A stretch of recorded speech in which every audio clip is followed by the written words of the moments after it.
empowerment. I am Anita Hicks, your host, motivational speaker, life coach, and business trainer. Thank you all for investing in yourself and joining us each and every Monday night. I am excited because, Les, you're here, right? Yes, I am. Can you hear me? Yes, I can hear you loud and clear. Yes, how are you? I'm great and grateful. Let the record show. Absolutely. So, Les, first of all, what about yourself? I am wonderful. Les, how was your Thanksgiving?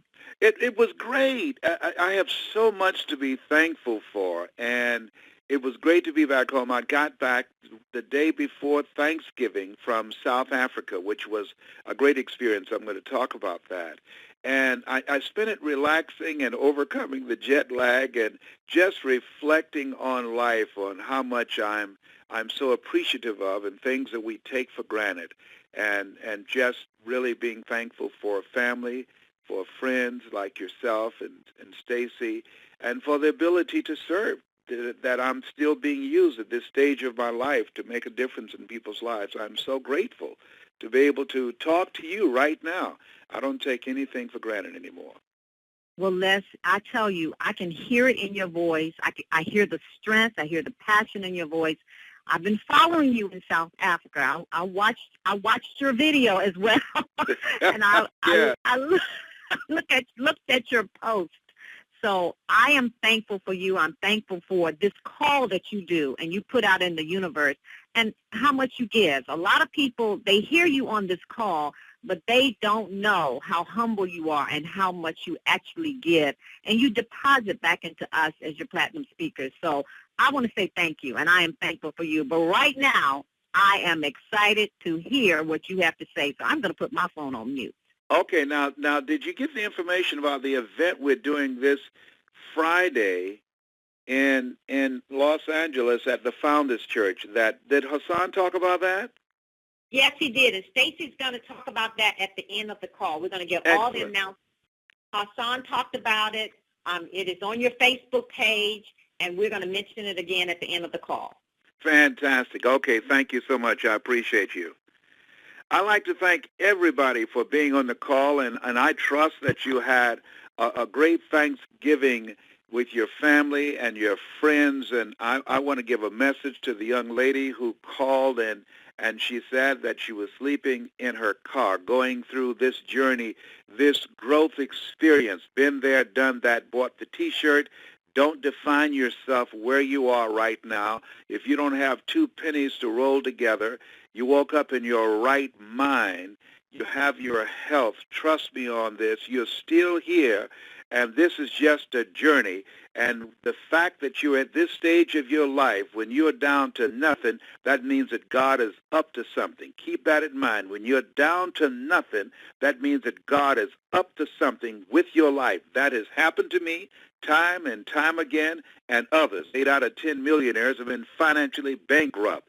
Walt Disney filed bankruptcy 7 times and had 2 nervous breakdowns, but he was able to bring joy to the world. And I want everybody to think about your goals, think about your dreams, think about what you are thankful for. I had the opportunity to spend some time in South Africa, and it was a great experience, an eye-opening experience. I want to say congratulations to Candace Haynes, who's one of our platinum speakers. She's 25 years old, a former Marine out of Fort Lauderdale, really out of Miami, but lives in Fort Lauderdale. And she did an outstanding job. For those of you that don't know, our goal and objective is to train 100,000 voices of hope and help to accelerate the careers of people that are serious. And Candace is one of those individuals that's serious. She's a marketing genius and help people to package themselves and market themselves on the internet. But in addition to that, and capturing their image on video, she's a producer for Tracy Lynn Fashion and Jewelry. But she can speak. And let me tell you, she brought this. She brought the juice. She made the old man work. She worked, she worked that audience in South Africa. She and Dr. Julie, they brought it from down deep. You could hear the drums beating when they got through. Coconuts were falling off the trees. Elephants were roaring and lions. they brought it from down deep. It was an experience. And it was great to see this young person speaking an international plantation a platform and making a difference and living her dream, but also her work ethic and a level of seriousness and humility and versatility and how people connected with her. I want to ask you, what is your dream? I want you to think about that. We're doing an event called Jump Start. Get a jump start on 2014. Let me tell you one of the fascinating things that happened for me. I got a chance to spend time with entrepreneurs and people who are life coaches and people who are seeking to develop their story and learning how they can be able to communicate massively and to create a global brand. And to travel around the world and earn seven figures. And one of the fascinating things about where I was, and I did some interviews with some of the people one-on-one. A young man pulled me to the side and he said, "Mr. Brown?" I said, "Yes." He said, "I read your book, Live Your Dreams, 10 years ago." And he said, "I enjoyed it. I received it as a gift from my father. And I want to ask you something, sir." And I said, "What is that?" He said, "How do you do that?" I said, "What do you mean? How do you live your dream? That's what the book is about." "No. How do you dream?" Whoa. Because here, this young man who received my book 10 years ago, and that was 10 years after apartheid, that here's a young man that lived under an oppressive government that they were not allowed to dream. Black people, colored people were not allowed to dream. People from India were not allowed to dream. There was no option for them to become a doctor, to dream about becoming an engineer, to dream about being on television, to dream about becoming an engineer or going to some next level or traveling around the world or buying their own home, owning property, or being financially independent. That was not an option. They were living under an oppressive government that it was a mandate that they could not dream. They could only serve the Africans. They could only serve those who were in control. They couldn't dream.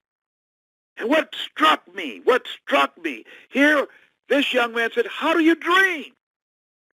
And I thought about just coming back home. I couldn't help but reflect so many people who have the opportunity to dream, but don't dream.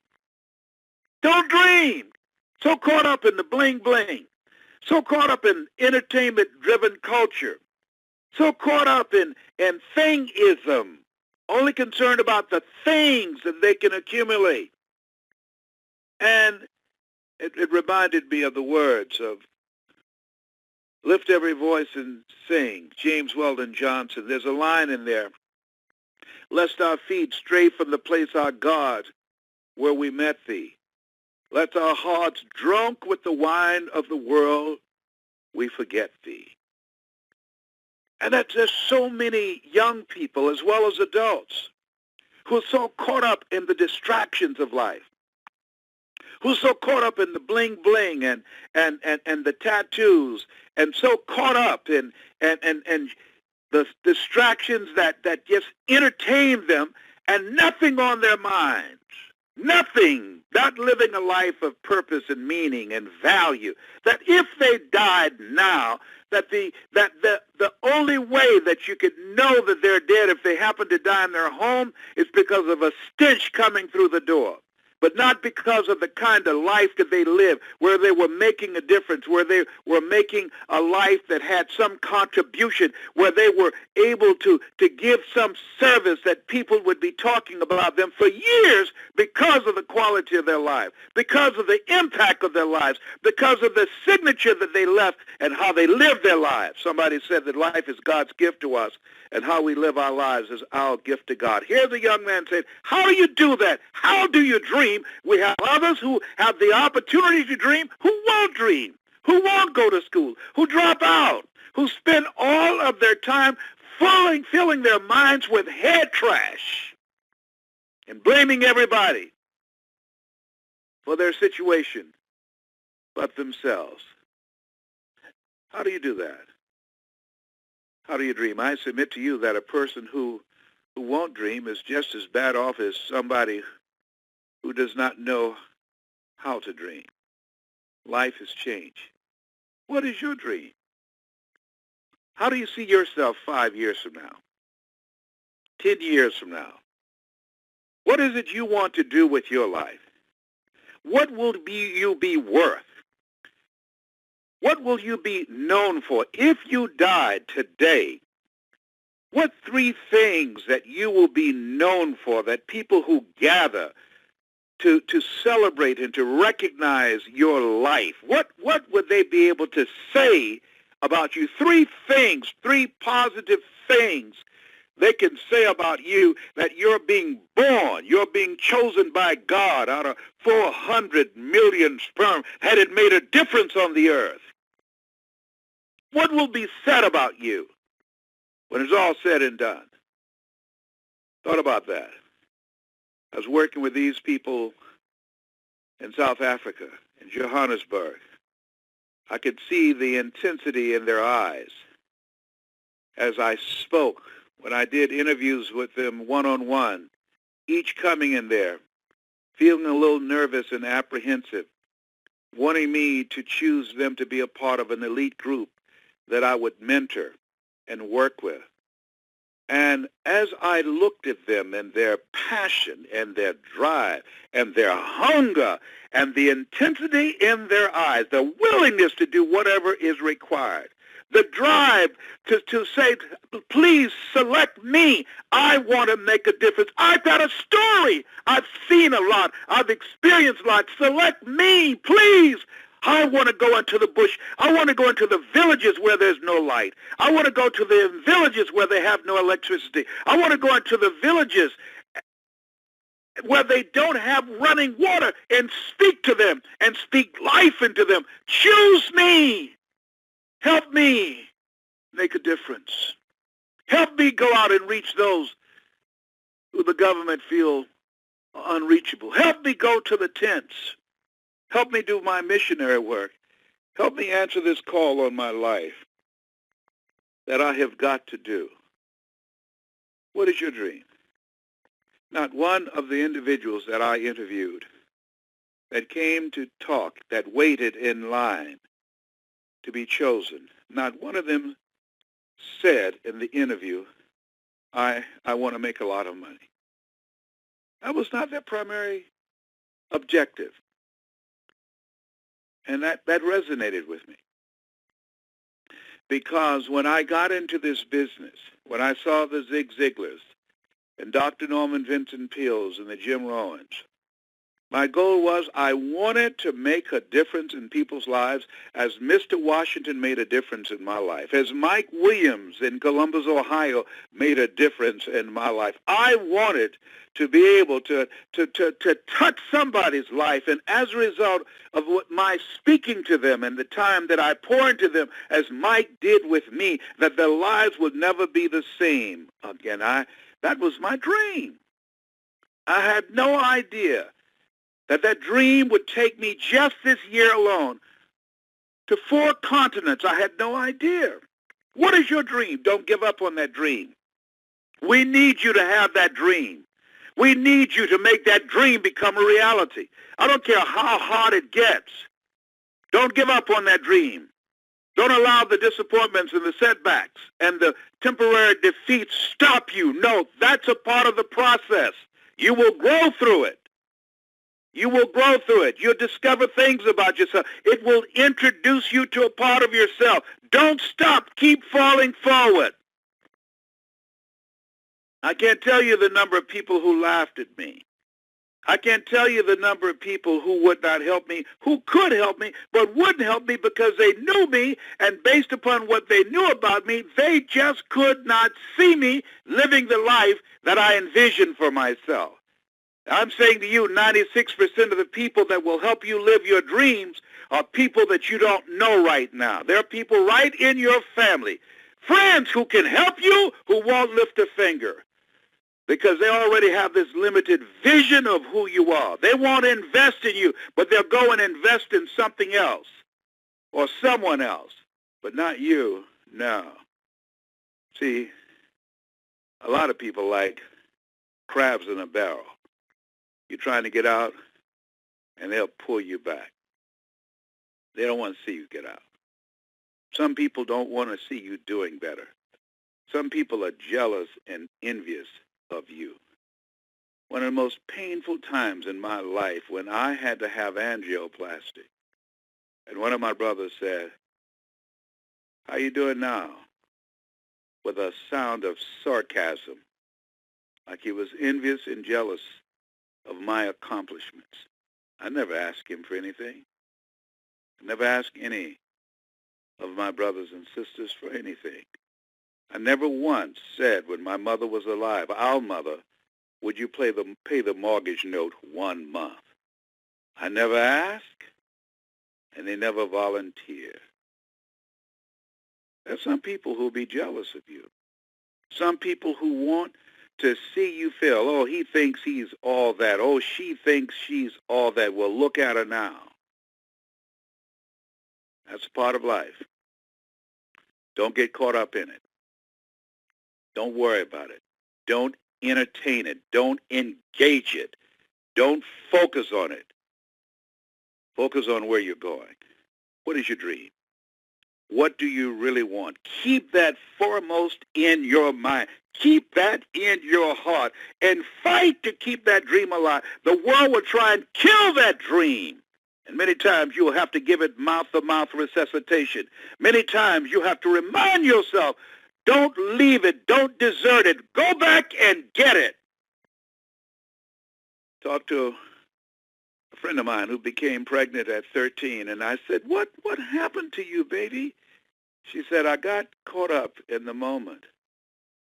Got a text from her today, and she escaped from, she said, I escaped from Mobile, Alabama, and now I'm in another city, in another state, running from an abusive relationship.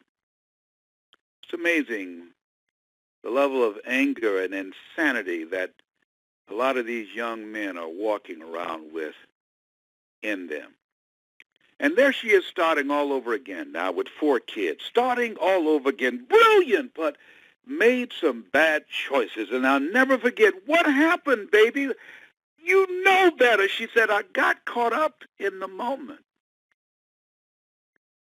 I didn't say anything else because I know, being honest, that when I was younger, I was young and dumb. I made some decisions that did not represent the best and the highest in me. I made some decisions when I got caught up in the moment. I'll never forget when George Wallace, a comedian, saved me from being on the front pages of the Washington Post when I got caught up in the moment of anger, and I was about to fight a program director with Radio 1 in Washington, D.C., and he stepped between us and he said, Les Brown, no one knows him, but everybody knows you. You can't hit that man. He's baiting you. He's testing you. He's goading you. Don't go for it, man. Don't go for it. I've heard you say anger is the wind that blows out the lamp of the mind. Back down, Brown. Stand down. Cool off. I was lunging for this guy.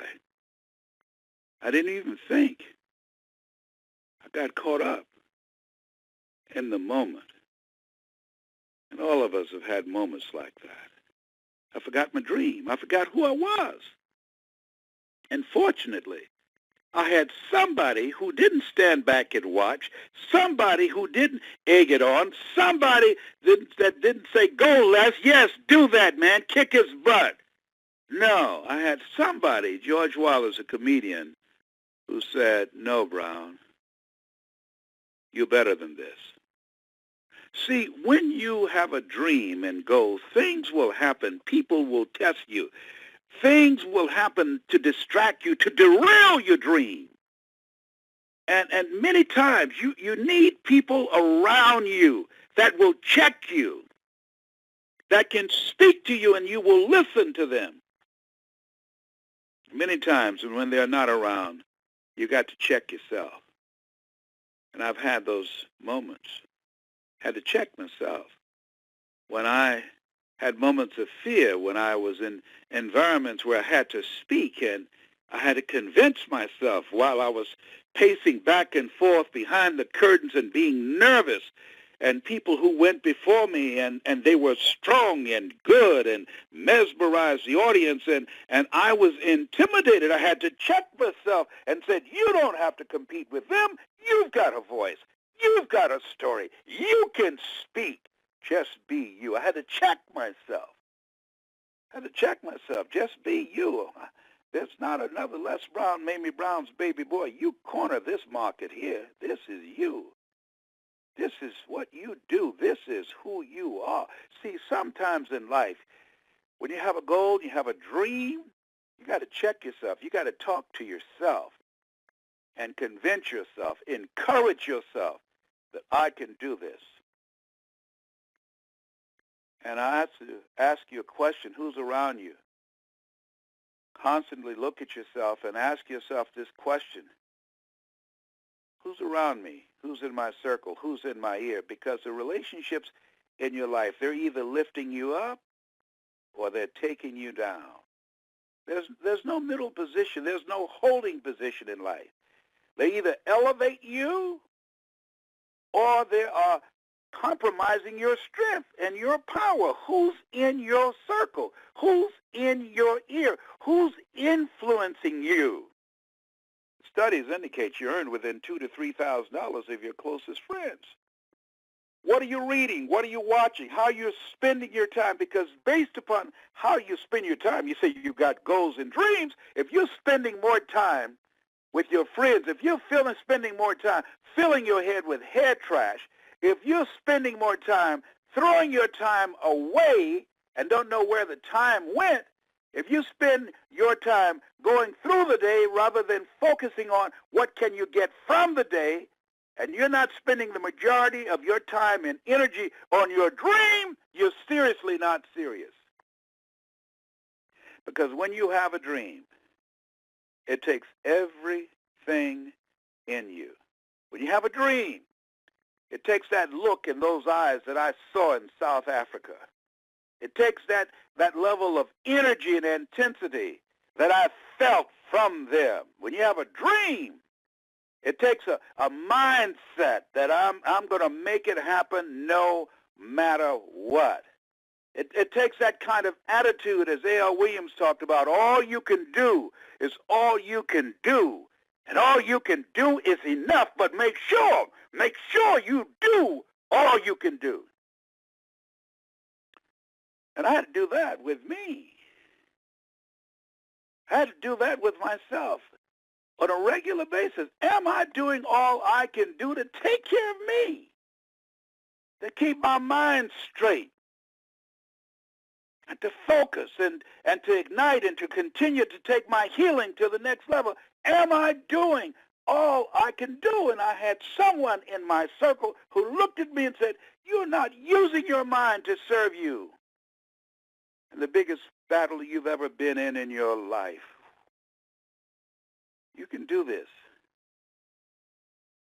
And I had to hear him. It's very good to have people in your life that you can hear, that they speak to you and not become defensive and not come up with excuses. And not only must you look at your relationships and ask, what is this relationship doing to me?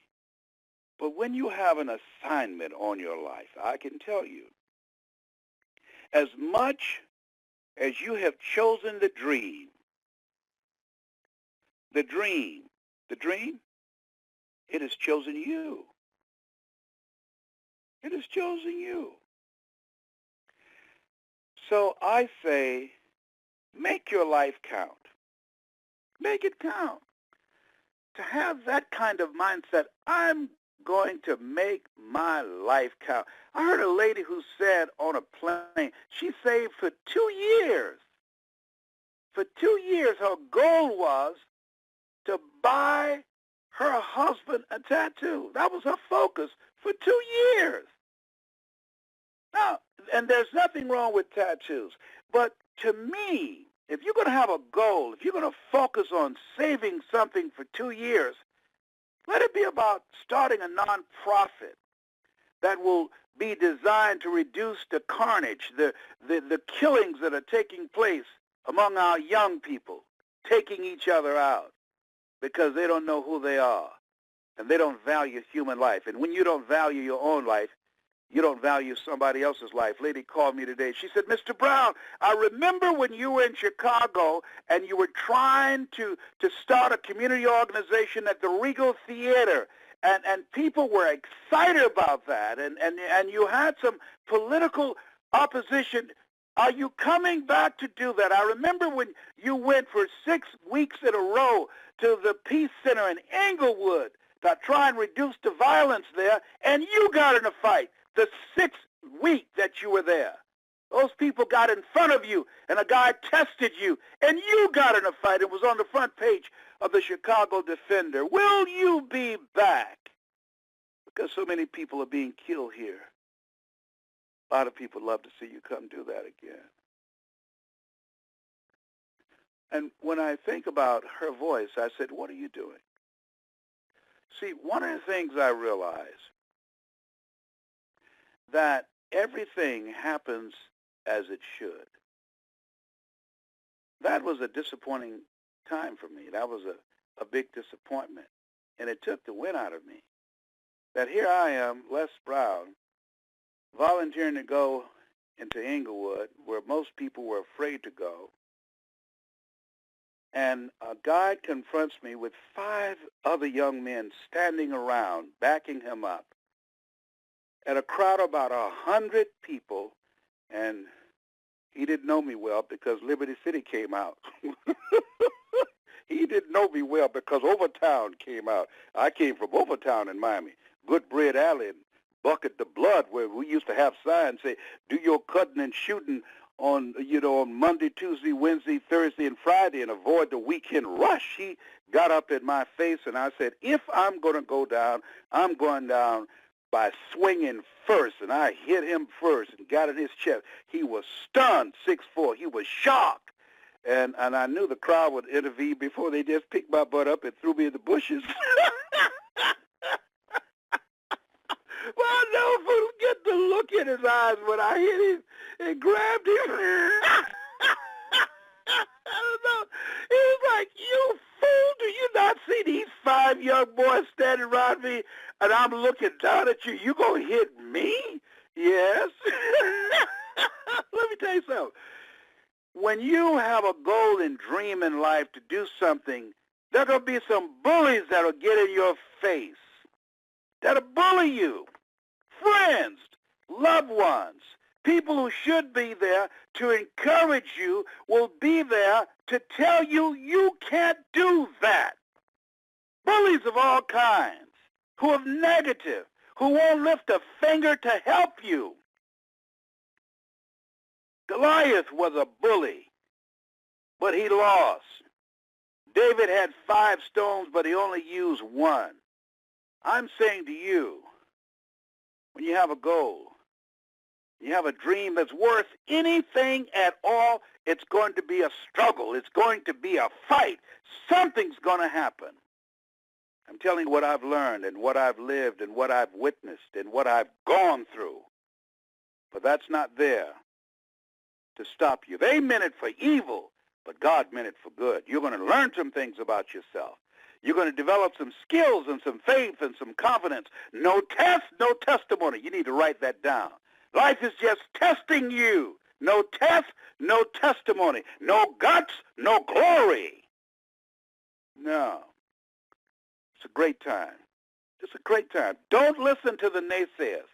This is a great time that you have to be resourceful. You have to have courage. You've got to be creative. You've got to be relentless. You want to be surrounded with people who are going someplace, who want something out of life, and come out among people who don't want to do anything in life but talk. Come out from among them. But you're cut from a different cloth. Henry David Thoreau said, if a man doesn't keep pace with his companions, perhaps he's listening to the beat of a different drummer.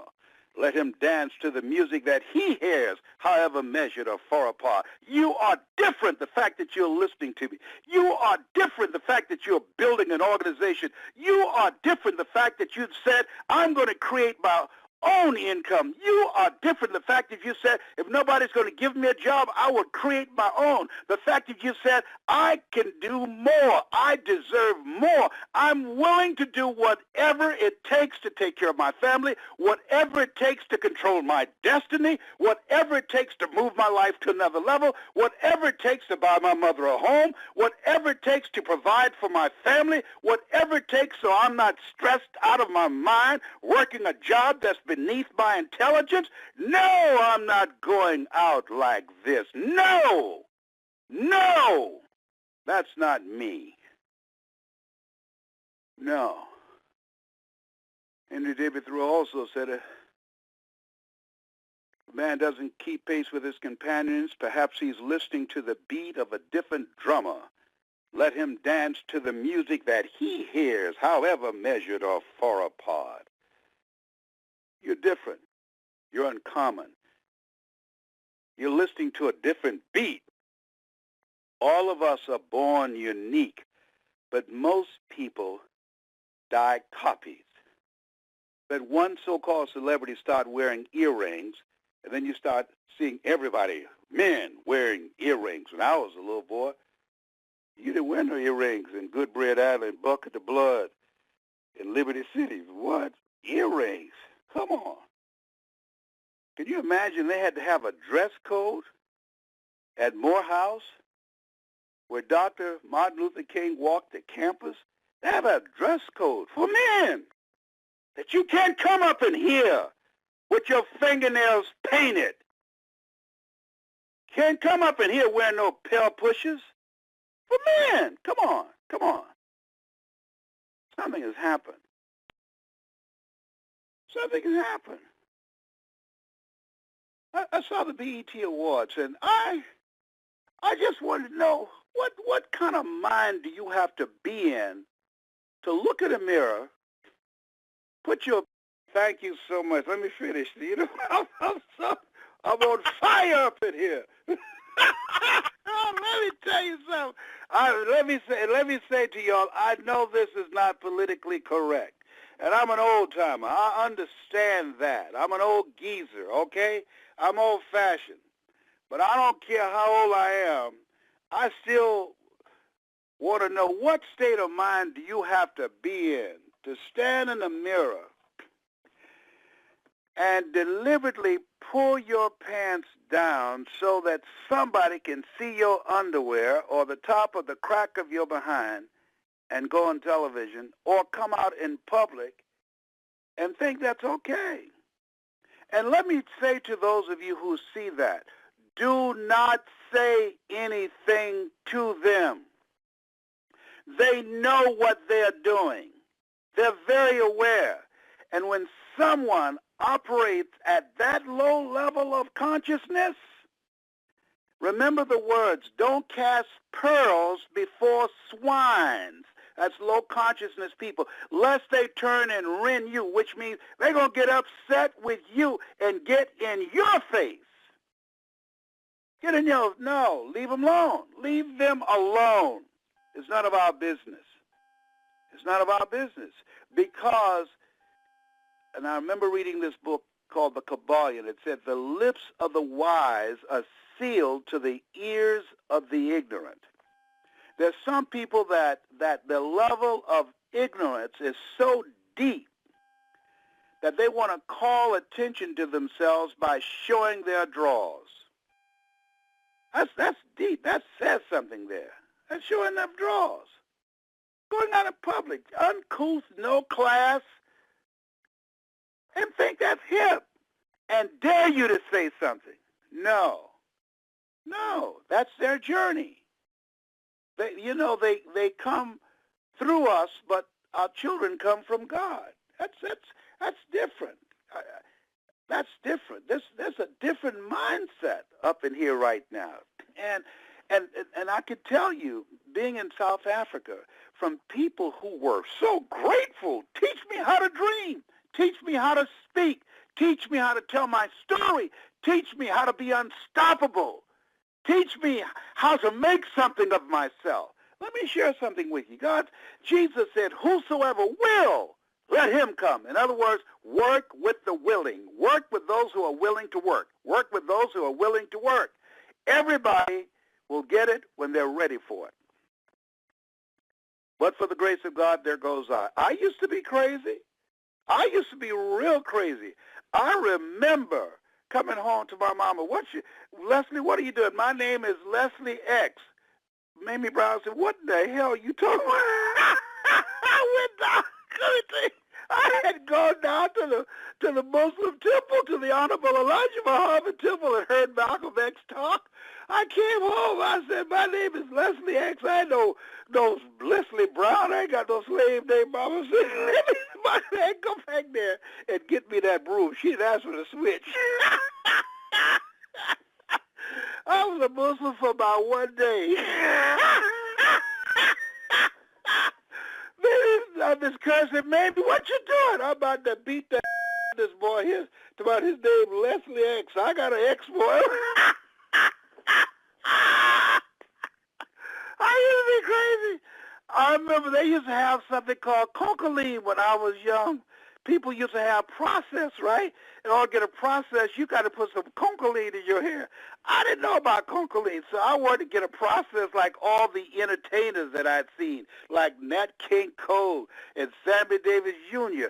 I was 16 years old. Me and George Cooper and Boo, we went and got some cocaine. And we put the cocaine in our hair to make our hair wavy.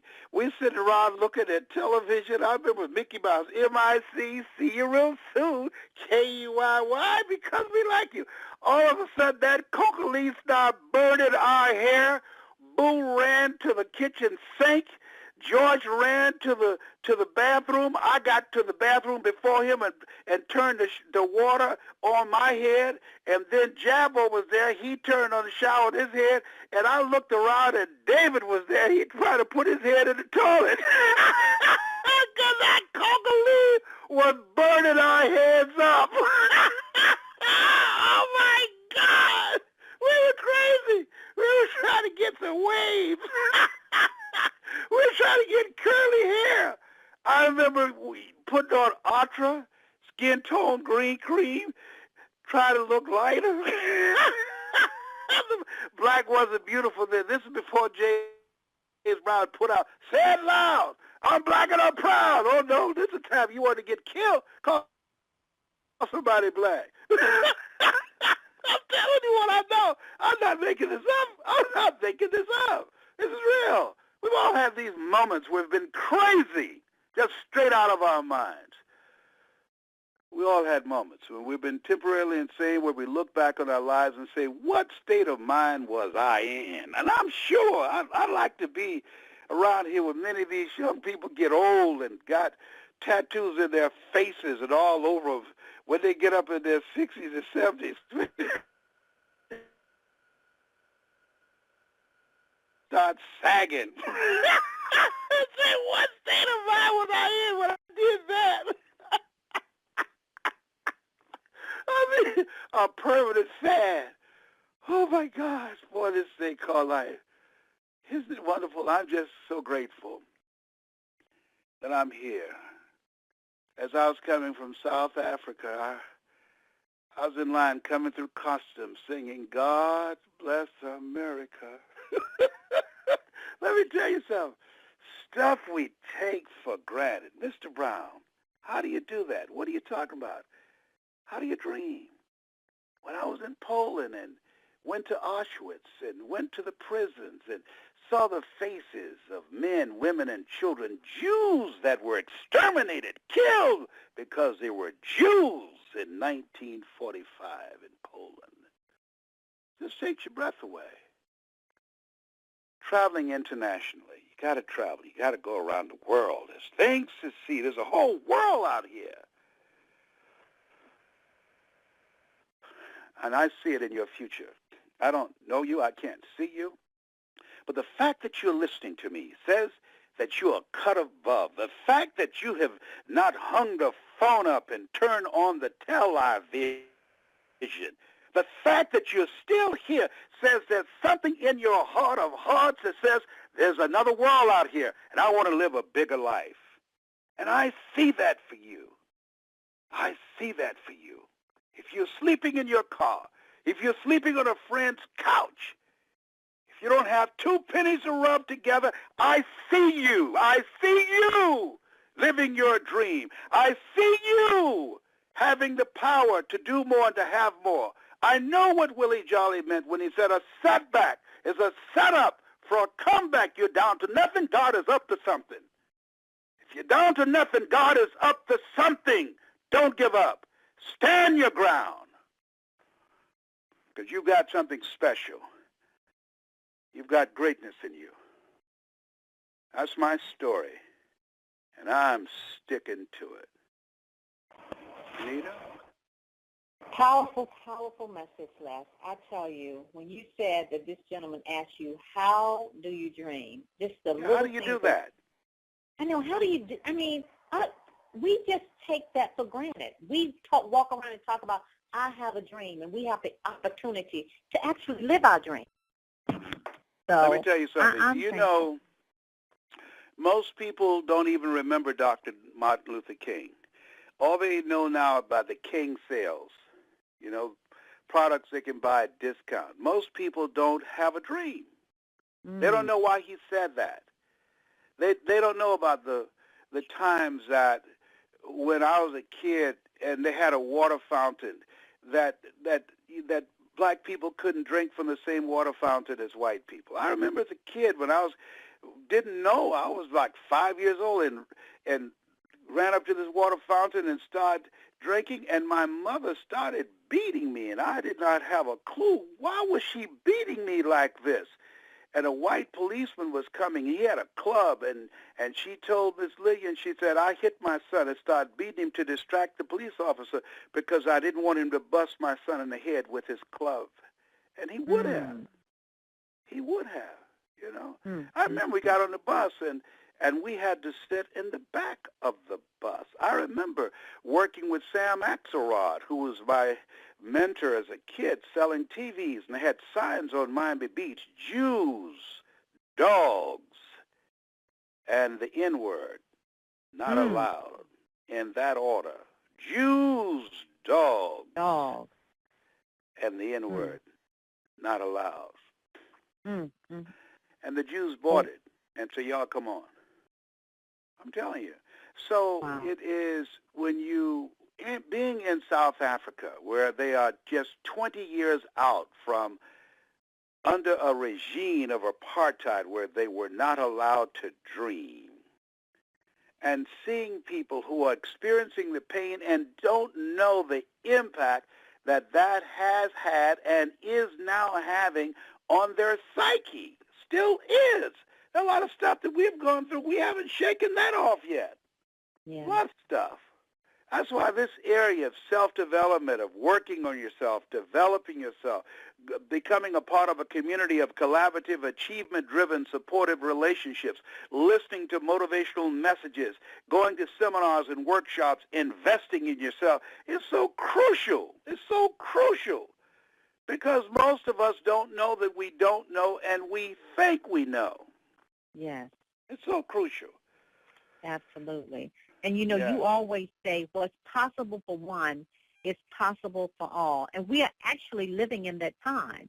This is the greatest time in the history of the world. In the history, we are living in a time we saw two things that we never thought we would see. One, Nelson Mandela, who spent 26 years in prison opposing apartheid, came out and became the president of that country and was magnanimous enough to turn to his captors and say to them, I forgive you. What manner of man is that? And then President Barack Hussein Obama, born and raised on the south side of Chicago, born in Hawaii, raised on the south side of Chicago, community activist, becoming the most powerful man on the planet, not once but twice in our lifetime. In our lifetime. There are 3 events in our lifetime that we have lived to witness. The first one, 1961, when President Kennedy said, we're going to the moon in 10 years, and we did it in 8. The next one, Nelson Mandela. And the next one, President Barack Obama. And I have to also include the Civil Rights Movement, because for the first time in the history of the world, a minority pushed the majority's back against the wall and got their freedom. That has never happened in the history of the world, that a minority, that we represents 10% of the population, that we were able to fight and get our freedom. Now in South Africa, the blacks are the majority, but in America, we were the minority. That has never happened in the history of the world, the Civil Rights Movement, and we won. Absolutely. So we can do more than produce athletes and drug dealers. We can do more than walk around with our pants below our butts. There's something mentally wrong when your future generation don't have a level of awareness to pull their pants up and to say in the conversations about these young girls, the bootylicious, that's a whole other conversation. This work, that's why we have to train. We have to train 100,000 voices of hope. The church has done it. We can see the church has done the best that it could. You look at the L.A. preachers. Let me tell you something. I hate that program because there are a lot of good men and women who believe in God, who've accepted Jesus as their personal Lord and Savior, who've dedicated their lives to making a difference, and that show is not a true reflection of preachers in this country, of ministers in this country. I know. That is not a true reflection. That is so embarrassing. It is such a misrepresentation. And why they would do that, I don't understand. I know why the networks would do it. I know why the advertisers, because they get an audience. But why those men would lend themselves to be a part of that, knowing that television's about controversy. Mm-hmm. Why? Men of the cloth. And you know some of those ministers. I know them all. Why they would do that? That is not a true reflection of the church. I have never watched a complete episode. When I saw the first one, and what's his boy's name? When Jones said, Noel Jones, I am the prize. You had to win me. I'm the prize. Oh, Lord, Jesus, help me, somebody. I just had to, I was through. I don't make myself available for head trash. That's head trash. Yes. I got work to do. I've got work to do. God is not through with me yet. Okay. Well, one of the things, next, do we have time to open up the call for a few minutes? Well, first of all, I want Stacy I'm going to be at the Founders Church this week, and I want people to come out. If you know somebody in L.A., call them and tell them to turn out. I'm on fire. So much I want to share with you that I couldn't do tonight, that my experience of being in South Africa. Have Stacy. Stacy, give the announcement. Be Hassan and Makiva and Barbara and Kalani. I don't think Stacy is on the call, but let me give I have the announcement for December And the people 6th. can go to brown.les, my Facebook, brown.les, and they can sign up for that and spread the word and get tickets for somebody to attend. It's going to be transformative, and they're going to learn a lot about social media, how to market themselves, how to put together systems for their business. There's no secret to success. There's a system to it, how to start a home-operated business on your computer and create non-performance income. It's going to be a great experience, and we're looking for some business partners. It's going to be great. People who are ready to make some money. Yeah. So let me give those of you that are on the call. The date is December the 6th.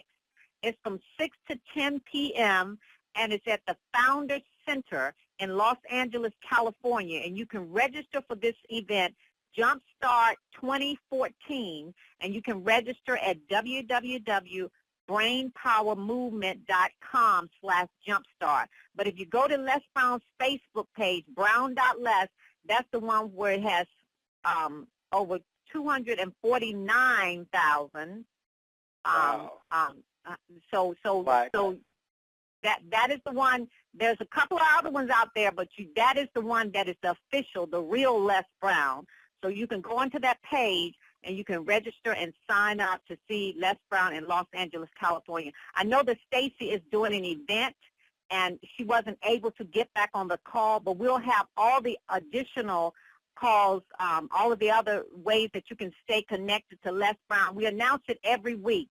So we're going to try to have that posted on Les Brown's page, because a lot of times people are asking, how can we find out about all of those ways that we can stay connected every week? But definitely go to Les Brown's Facebook page and sign up for this event on December the 6th. And Les is going to be there. He has some of his other platinum speakers, and he has some strategic partners. It is going to be a powerful, powerful event to jumpstart your 2014.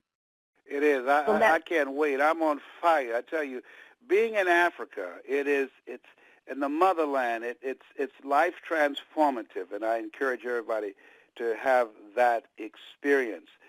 Dr. Julie Van Putten was in rare form over there. She and Candace Haynes, they did an incredible job, and people love them. It's there are places in this world where when you go and you have a message to empower people. We were in Perth and Adelaide, Australia, Singapore, Poland, Malaysia.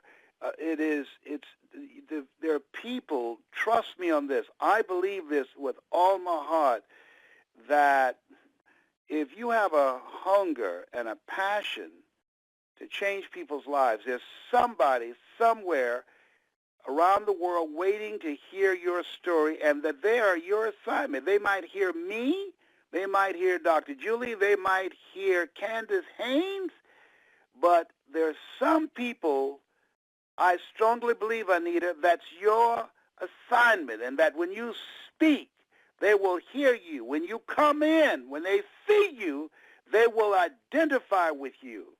And I believe that we cannot, this is no time to sit back and just allow politicians or religious leaders, politicians say, vote for me, I'll give you a piece of the American pie, or religious leaders saying, do as I tell you to do, and I'll teach you how to live after you die. We need everyday people, ordinary people who want to live an extraordinary life, to use their story. You want to make a difference in people's lives. You got a voice. Trust me on this. You have a voice. And you know what? Well, I don't have a college education. That's what I stopped myself with for 14 years. God does not call those who are qualified. He qualified those he calls. That's what Ruel Bardsdale told me out of Columbus, Ohio. And he was absolutely right. You are qualified. You've gone through some stuff. You've experienced some stuff. You got a story. And there's somebody that can profit from your pain and how you got over. And I know you can feel like Aretha said, how I got over. Sometimes I look back and I wonder how I got over. Trust me, I know about that. And I'm saying to you, this is your time to make a difference. This is an incredible time on the planet that we are alive. Thank you. Let me talk to some people, and then I'm having a hot flash right now. We're going to open up for a few minutes, so star 6 to unmute your line now. For those of you that get on every week and we hear you, we appreciate you. Let's hear a few of the callers that don't get on as often. You know who you are. We love you. We appreciate you. So let's hear some new callers. All callers are muted and may unmute themselves by pressing star 6. Mr. Brown? Yes. This is Hello? Hello? Hello? We Hello. can hear you. Hello, Mr. Brown. Hello, how are you? Good. This is Emilia. I met you recently at a Success Conference in Maryland. Yes. How are you, Amelia? I'm good. Thank you. I've been trying to find out about the workshop on December 14th. Oh, That is Anita, so do you that- have that information? I tell you what I want you to do is be on the call next week. I have all the particulars about that, okay? All right. Okay. All right. Thank you so much. Thank you. Hello? Hello? Anita, we got to get block everybody out. We got to get a distant system. 'Cause All callers are muted. you know what? There must be a way in which we can open up each line individually so I can talk to people. Let's talk with the service that we have and see can we work that out, because you Absolutely, can't do because right now everybody just jumps on, and we want to hear from you all. So here's what we want you to do. We want you to go on the Facebook page, Les Brown, brown.les, and we want you to post your comments there. brown.les, and post your Brown comments there. Post your Yeah. comments there, and we will reach out to you. But we want to hear your comments, and we want to hear your feedback. Well, thank you, Les. I know that we have our platinum call at 9 o'clock, and I know that you are fired up and ready for it. So Let it is the record show. I know you are. It is 8:58, and so for all of you callers, invite someone on the call next week, and remember to come out to the event in December, and we're looking forward for you all, your participation. Go to brown.les and register for that event. Les, thank you so much. We appreciate you. We appreciate the gift that you bring to the universe, and we look forward to having you on the call next week. Thank you so much. I'm fired up. I'll be ready next week. I was very calm tonight, but next week I'm going to really cut loose. You were not calm. Well, listeners, we thank you. We appreciate you. And as I always remind you, never, ever give up on your dreams, because the world awaits your light, your authentic gift. God bless you all, and God bless your dreams. Good night, everyone.